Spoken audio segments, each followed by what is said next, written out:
রান্না করা শুরু করবো ওরই গল্প।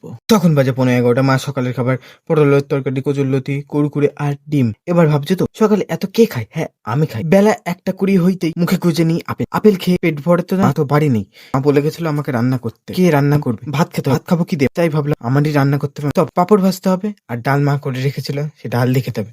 পাঁপড়গুলো আমার মনের মতন ভাঙা। তারপর রান্নাঘরে গিয়ে দেখি পেঁয়াজ, লঙ্কা, আলু রাখা। হ্যাঁ, কি হলো? ও, তারপর মনে পড়লো ফ্রিজেতে 3 পিস মাংস আছে, ওই রান্না করব। ওই 3 পিস দিয়ে তো আর পেট ভরেন না, এমন ভাবে রান্না করব যাতে পেট ভরে সম্পূর্ণ না। আমার এখন মিশন হলো মাংস আছে অল্প, ওদের তৈরি করব অনেক গল্প। প্রথমে পেঁয়াজ রসুন কেটে তারপর সেই মাংস 3 টুকরো টুকরো করে কুচি কুচি কেটে খেতে হবে।